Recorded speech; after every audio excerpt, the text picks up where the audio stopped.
Explication de la routine prédiction d'un nombre et d'une carte avec comme chute finale la carte choisie à un tarot différent. Bien.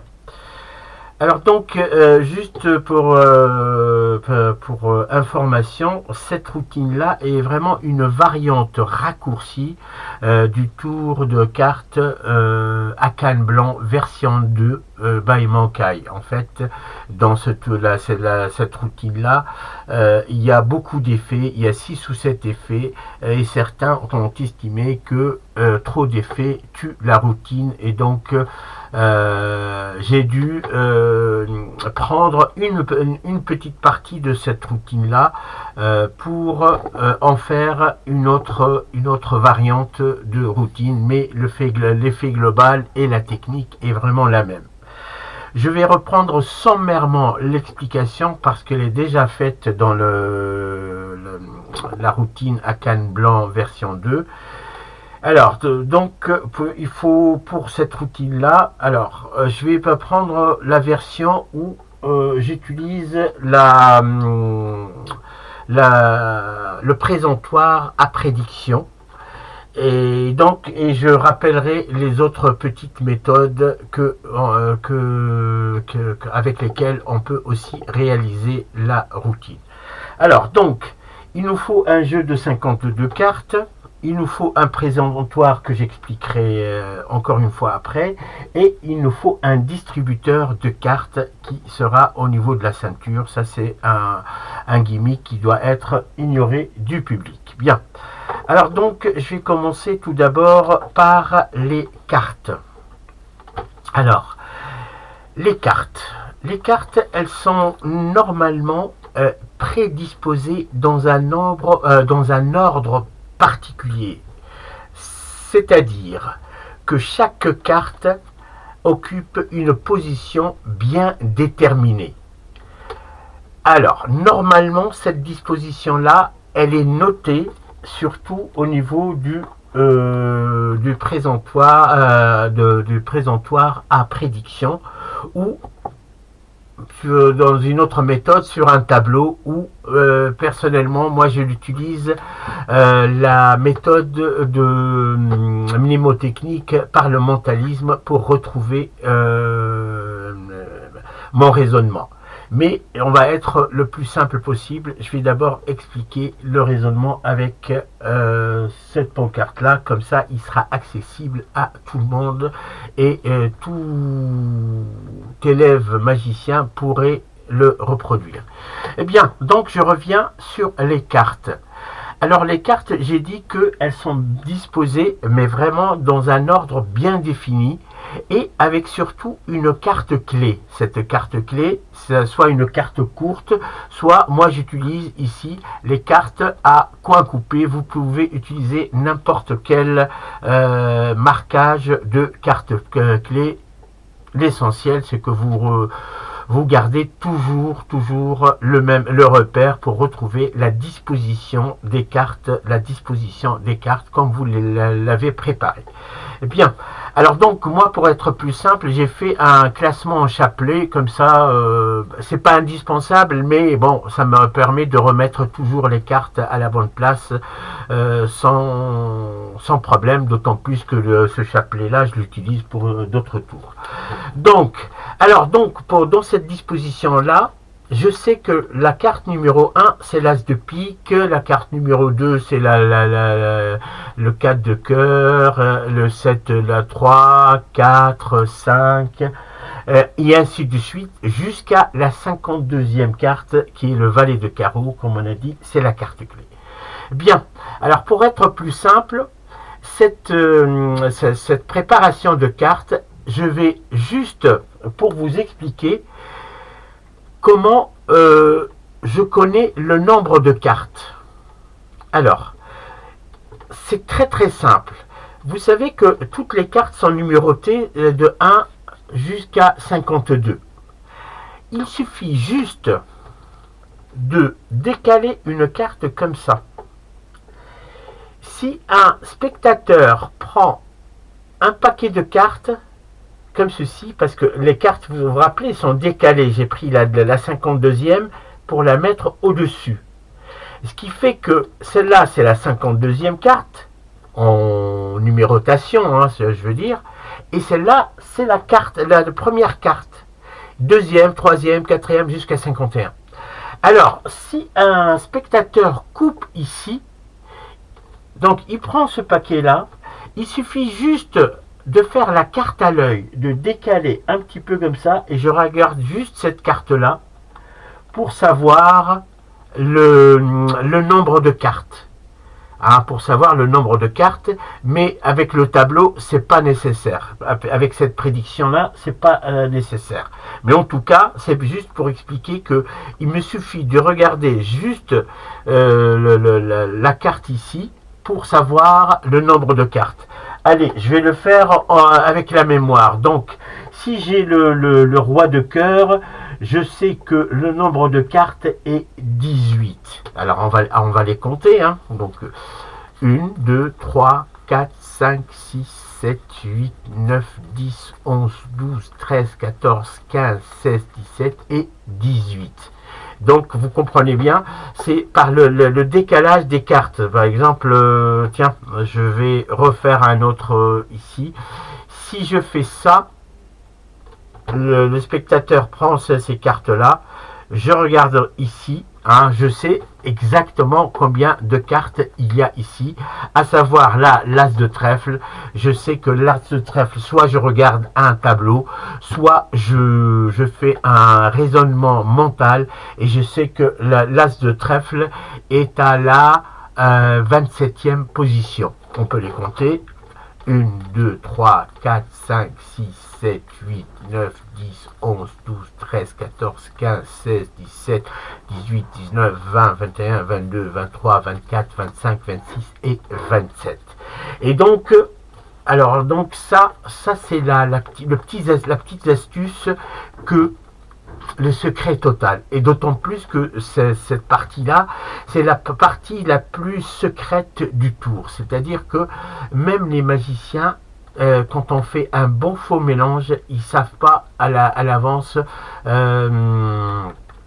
que les cartes, pas que les cartes sont rangées, et ça ils s'en doutent, mais cette disposition-là, par rapport au nombre de cartes, la valeur des cartes en décalage. Donc, je répète, donc vous avez les cartes, chaque carte est numérotée de 1 jusqu'à 52. En l'occurrence ici, pour la facilité, j'ai utilisé un jeu chapelet, et j'ai juste décalé la carte clé, j'ai juste décalé au-dessus, comme ceci.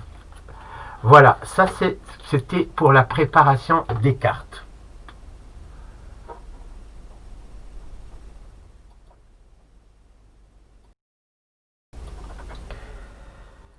Et donc, avec la carte à l'œil, une fois qu'on a vu ici, là, dans ce présentoir ici, à prédiction, j'ai deux parties. Une partie visible vue par les spectateurs avec une fausse prédiction ici. Hein, c'est un papier roulé avec une fausse prédiction où il n'y a rien, c'est un papier blanc, hein, tout simplement. C'est une fausse prédiction ici, hein, donc qui sera accrochée au niveau de ici, de ce crochet-là. Et alors derrière, ici, j'ai les 52 prédictions possibles, qui sont divisées en 4 parties. 13 prédictions pique, 13 prédictions ici cœur, 13 prédictions trèfle et 13 prédictions ici carreau. Alors pour savoir, donc ici ce sont des prédictions qui sont roulées en papier comme des cigarettes, qui sont introduites dans une petite loge faite avec des tubes, une paille à sucer de la boisson, quoi, en fait. Alors donc, en fait, chaque vraie prédiction, donc on va appeler celle-là la fausse prédiction, et celle-là les vraies prédictions. Chaque vraie prédiction, elle est ici marqué par la valeur de la carte. Ça, c'est par exemple le trèfle. Là, l'as de trèfle, 2 de trèfle, 3 de trèfle, jusqu'au roi de trèfle. Ici, pareil, le pique, as de pique, jusqu'au roi de pique. Le cœur, pareil, et les carreaux. Et donc, on a pique, cœur, trèfle, carreau. Alors, donc, ce qu'il faut savoir ici, c'est que une fois qu'on a su la valeur de la carte, c'est tout simple. On n'a qu'à repérer la valeur ici ou ici hein, de la carte et on pousse hop ici, on pousse ici et on vole en fait, on vole cette partie là. On verra après la technique comment le faire. Ce qu'il faut savoir donc, c'est les prédictions. Sur chaque prédiction là ici, il y a 2 informations écrites dessus. Il y a la nature de la carte qu'on a volée ici. Et comme les cartes sont arrangées par nombre, et donc le nombre de cartes qui a été pioché, et ici la valeur du nombre de cartes qui a été pioché. Donc ici sur la prédiction. Bien. Ça c'est concernant le présentoir à prédiction. On va voir après comment ça fonctionne. Alors, pour mémoire, en remplacement de présentoir à prédiction, on peut utiliser, j'ai dit, soit une méthode mentale qui est difficile franchement à apprendre pour les non-initiés, ou utiliser ici ce carnet, hein, ce bloc-notes qui, en fait, si je le décale comme ça, j'ai ici le tableau qui m'indique ici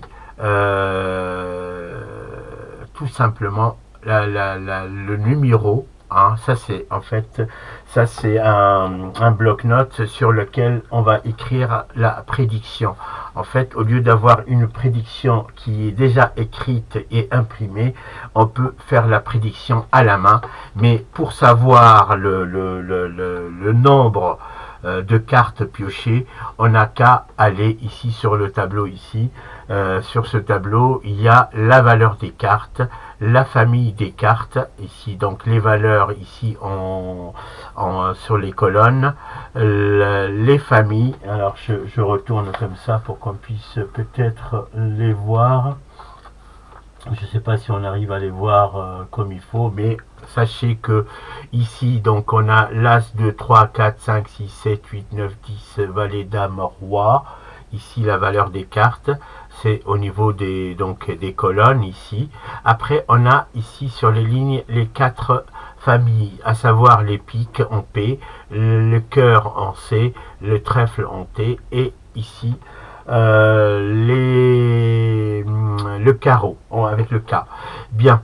Par exemple, ici, si j'ai une carte à voir, par exemple, si j'ai la carte à l'œil et vue, c'est un 8 de trèfle, je regarde ici donc le 8, et puis ici, le trèfle, j'ai une valeur de 15, d'accord? Ici, alors c'est 15 ou 51? Ah, 51, l'huile de trèfle 51. Donc là par exemple le 5 de pique, la valeur donc de carte, il y a 37 cartes. Donc il faut savoir, c'est juste quand on n'a pas cet accessoire là, on peut utiliser ici juste un tableau qui est caché ici. Alors le tableau il peut être imprimé en plus petit, mais comme moi je porte des lunettes donc j'ai du mal à voir, donc j'ai utilisé cette grandeur de police. Donc en fait on arrive sur donc le petit bloc-notes est à côté. Et au moment venu, pendant la routine, une fois qu'on a fait la carte à l'œil, on connaît la carte à l'œil, on dit au spectateur qu'on va faire la prédiction. Et donc, bien sûr, ce tableau-là, il ne doit pas être vu. Juste en rangeant les choses comme ça, en rangeant le papier ou en décalant tout simplement, on regarde juste le tableau au niveau de la carte choisie. Si c'est un 10-2, par exemple, le 10 de trèfle, je sais que le 10 de trèfle est 43. Donc, je peux écrire la carte choisie 10 de trèfle, 10 de trèfle, et le nombre, c'est 43. Et voilà, et je plie la feuille et ça sera notre prédiction. Ça, c'est pour la petite parenthèse du bloc-notes. Et donc aussi, donc j'ai dit qu'on peut aussi faire le même raisonnement, mais en mental. Mais ça, c'est une autre affaire qui n'est pas traitée dans cette explication. J'arrive maintenant à la troisième partie qui est, bon, c'est une option que j'ai rajoutée, en fait, c'est avoir une carte choisie avec un tarot différent. Donc vous avez remarqué ici que les tarots des cartes sont à tarot bleu, un tarot bleu. Là, ici, j'ai les 52 cartes à tarot rouge, en fait. Ça, c'est un présentoir, un distributeur de cartes qui me permet de, une fois que je connais la carte, d'avoir à l'empalmage ou de voler n'importe quelle carte. Par exemple, si je veux l'as de cœur, hop, je tire ici, là, hop, ici, et je sais que l'as, alors l'as de cœur, que je ne me trompe pas, là, je sais que je tire ici, et j'ai l'as de cœur ici, et ainsi de suite. En fait, n'importe quelle carte qui est vue, je peux la retrouver assez facilement, parce que c'est ce distributeur-là, il fait l'objet d'une explication spéciale, mais il faut savoir que les cartes sont rangées ici soit par famille, 1, 2, 3, 4, 5, 6, 7, 8, 9, 10, valet, dame, roi, et ce qui fait que donc il y a 4 paquets de 13 cartes. Donc il y a le paquet ici par exemple de pique, le paquet ici de cœur, le paquet ici de trèfle et le paquet ici de carreau. Alors donc chaque paquet de 13 cartes est divisé en lui-même avec cette languette là en 2 parties, ce qui fait que je peux accéder, en résumé, accéder assez rapidement à n'importe quelle carte que la carte à l'œil en fait. Et ce dispositif-là est mis au niveau de la ceinture ici, au niveau de la ceinture. Il y a juste la main qui va se déplacer. Par exemple, je veux l'as de, par exemple, le valet de trèfle, la carte, je vais dire la carte qui est la carte à laquelle le niveau de coupe a été fait, c'est la carte à l'œil. Bon, ça c'est le mot que je vais utiliser, la carte à l'œil. Par exemple, si c'est le valet de trèfle, je tire cette pastille-là à ce niveau-là, hop, je tire ici, discrètement, ça se passe au niveau de la ceinture, et là, hop, je pousse ici, et là, directement, j'ai ma carte ici qui est à l'empalmage des doigts, le valet de trèfle. Voilà, ça c'est en gros les 3 dispositifs qu'il nous faut pour réaliser cette routine. Il faut savoir, cet accessoire-là n'est pas indispensable, il est juste utilisé pour changer la couleur du tarot. Mais dans l'explication, je vous montrerai la technique pour avoir se passer de cet accessoire-là. Bien. Maintenant, on va faire l'explication technique de la routine elle-même. Donc, vous avez en face de vous un spectateur ou des spectateurs, le public. Bien.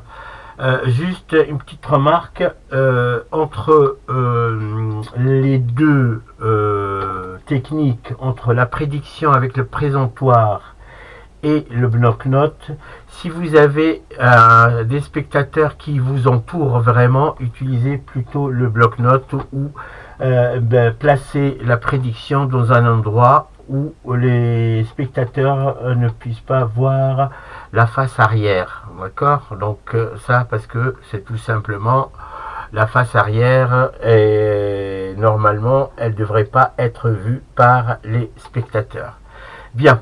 Alors donc sur la table, on avait dit, on a soit la prédiction, le présentoir à prédiction, soit ça, ou pour la troisième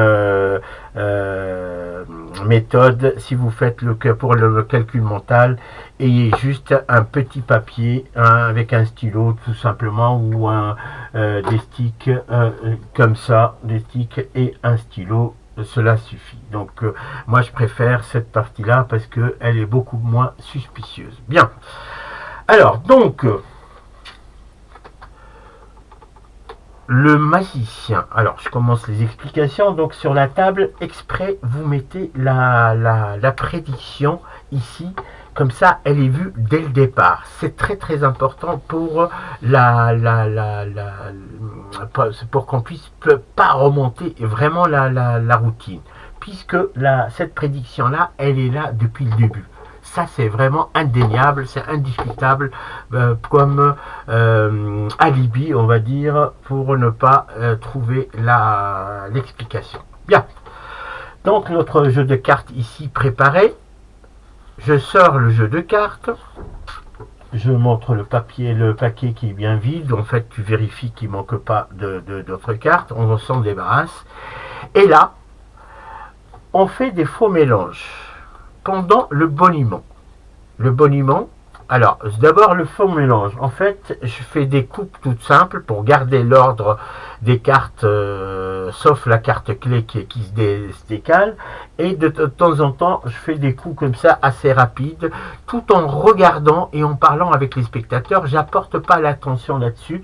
Tout ce qui peut voir les spectateurs, c'est que vous êtes en train de parler tout en mélangeant les cartes.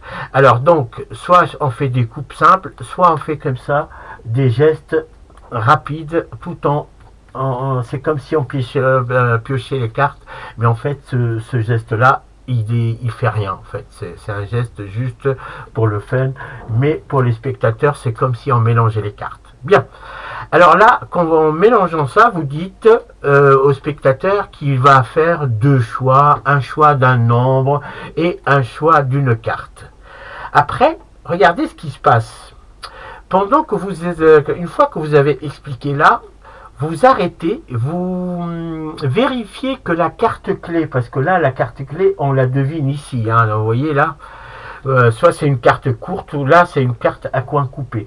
Vous vérifiez que la carte clé, elle est à peu près au milieu, ou en tout cas, pas dans les parties extrêmes.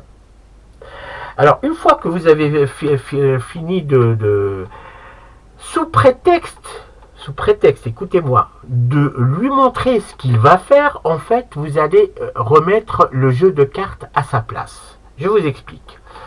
Donc, vous dites au spectateur, vous allez couper les cartes, mais en fait, vous effeuillez un petit peu les cartes, vous arrivez à la carte clé qui est au-dessus, là, elle est ça, et vous faites tout simplement la coupe ici, vous lui dites, vous prenez un petit paquet, vous le gardez entre vos mains, en lui disant, vous le gardez comme ça, en fait, vous avez fait votre coupe et vous avez rétabli l'ordre séquentiel de votre chapelet ou votre paquet de cartes ordonné. Bien, maintenant, le tour est joué, vous lui dites de prendre un paquet de cartes, il prend un paquet de cartes qu'il met entre ses mains. Alors, au moment où il prend son paquet de cartes, d'un geste naturel, vous poussez la première carte ici, juste pour décaler l'index de la carte. Et vous voyez, hop, là, et avec un seul coup d'œil, vous regardez la valeur de la carte. Ça se fait rapidement et instantanément. Il a pris son paquet de cartes, hop, vous tournez le poignet, hop, vous remettez, moi je sais que c'est le 5 de carreau. Vous lui dites de tenir les cartes comme ça, sous prétexte d'un oubli. Ah oui, je vous ai pas dit que, en fait, là, vous allez maintenant échanger la fausse prédiction contre la vraie prédiction qui sont derrière. Donc là, la carte qu'on a vue à l'œil, c'est le 5 de carreau. D'accord? 5 de carreau, carte à l'œil, vue discrètement par le magicien. Vous dites, vous voyez là, j'ai une prédiction, mais en fait, par derrière, regardez ce que vous faites. Vous repérez le 5 de carreau, vous le repérez, il est ici. Vous voyez, ça c'est, on a dit pique, cœur, trèfle, carreau. Hein, ça c'est le paquet de 13 de carreau. Vous repérez le 5 de carreau qui est là. Et là, par la prédiction inverse, vous poussez ici. Parce que comme c'est un tube ici, hein, il pousse. Et hop, vous volez votre prédiction, la vraie prédiction, vous la volez ici. Et vous la mettez à l'empalmage du doigt au niveau du majeur ou de majeur ou l'autre doigt. Ici, c'est l'annulaire. Majeur ou l'annulaire. Alors, vous le mettez ici. Donc, sous prétexte, vous êtes comme ça. Vous avez volé la carte. Vous lui dites, vous voyez là, en fait, il y a une prédiction ici. Regardez ce que vous allez faire. Vous prenez la prédiction ici. Vous jetez vous avez la fausse prédiction ici. Vous jetez la vraie prédiction. Vous lui dites, c'est une vraie prédiction. Il reste dans la main ici la fausse prédiction, et d'un geste simple, vous rapprochez la main et vous jetez ici la fausse prédiction dans la servante et vous demandez au spectateur de placer lui-même ici. En fait, pour le spectateur, c'est le même papier. Mais non, vous avez fait votre affaire, vous avez échangé la prédiction qui correspond au 5 de carreau. Alors donc, en fait, je répète ça de devant, hop, alors, clac. Là, on a fait la carte à l'œil, on a repéré le 5 de carreau.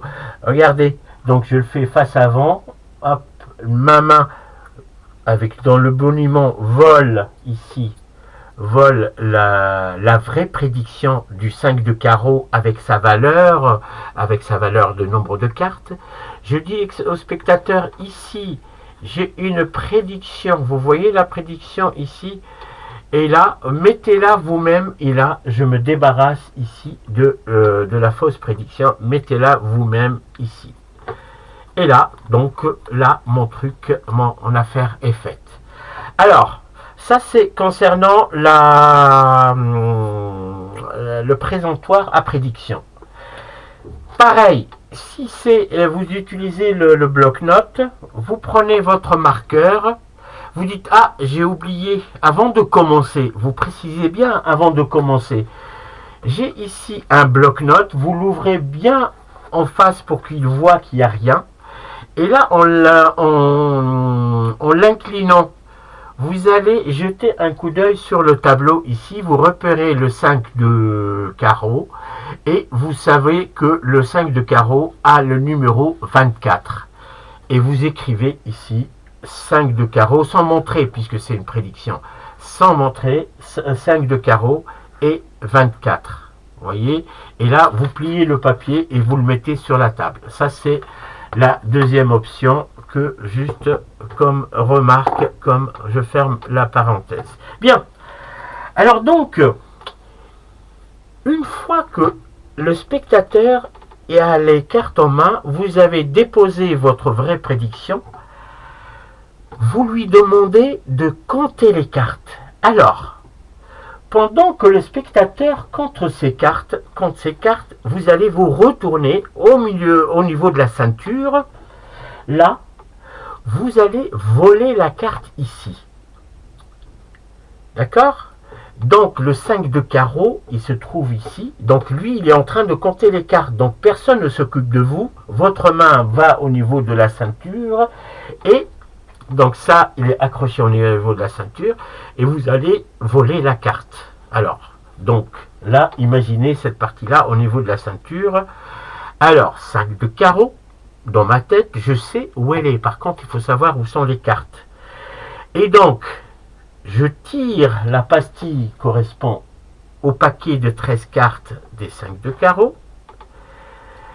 Et là, je vais repérer, là, je vais regarder ce que je fais. 1, 2 et 3, je repère mon 5 de carreau, et ici, hop, et je l'empalme en palmage des doigts, et ça se passe derrière pendant que le spectateur compte ses cartes. Et ça se referme, et là, hop, une fois qu'il a fini, je lui dis de prendre ce paquet-là ensemble et de mélanger le tout. Il s'exécute, il mélange tout. Bien. Alors, ma main se pose sur la table. Je fais attention pour qu'on ne flash pas cette carte-là qui est à l'empalmage. Donc, c'est la carte qui va être choisie. Et là, je vais procéder au forçage de cette carte-là. Cette carte-ci, je vais faire un forçage indirect, on va dire. Donc il a mélangé ses cartes, le spectateur, je lui dis de poser les cartes sur la table. Une fois qu'il les pose sur la table, regardez, je lui demande de couper le jeu où il veut. Il coupe le jeu où il veut, on s'en fout de la carte où il a coupé. Mais regardez le geste, comment ça va se passer. Ma main ne bouge pas, cette main-là ne bouge pas. Je lui demande de me donner le paquet coupé, le petit paquet coupé. Regardez, je place, vous voyez là, là, je place mon paquet sur, vous voyez, c'est le paquet qui vient, parce que là, les spectateurs, ils ne voient pas la main. Je place le paquet, hop, là, je le mets, hop, et je le mets dessus. D'accord? Donc, cette partie-là se fait. Alors, hop, je vais le faire. Donc, il a coupé, le spectateur a coupé son paquet ici. Je lui demande de me donner le paquet. Et là, hop, je place mon paquet et je lui dis, c'est toi qui as coupé là.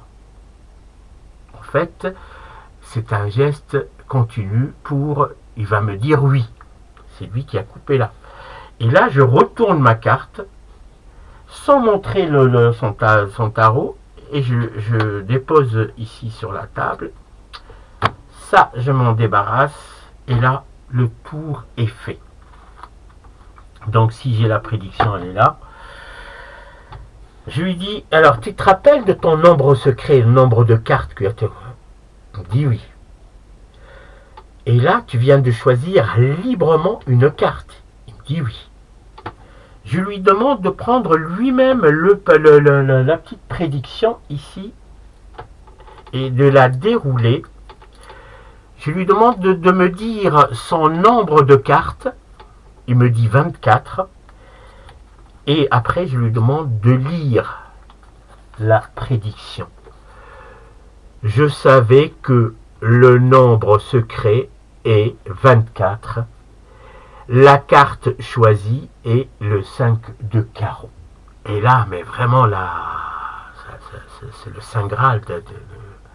Comment peut-il savoir le nombre de cartes? À la limite, il va penser à la carte choisie. Mais comment ça se fait que le nombre y est bien avant hein, du comptage et bien avant le choix des cartes? Et là, pour finir, attendez, c'est pas fini. Et là, vous dévoilez que vous saviez qu'il allait choisir cette carte-là, parce que ici, toutes les cartes ont des tarots bleus, sauf la carte choisie. Elle a un tarot rouge par rapport aux autres. Et vous pouvez tout lui donner pour l'examen. Alors, pareil avec ici. Une fois que donc il y a le papier à prédiction, vous le demandez pareil de l'ouvrir et hop, et là votre routine est déjà faite. Et voilà, donc c'était l'explication de la prédiction d'un nombre et d'une carte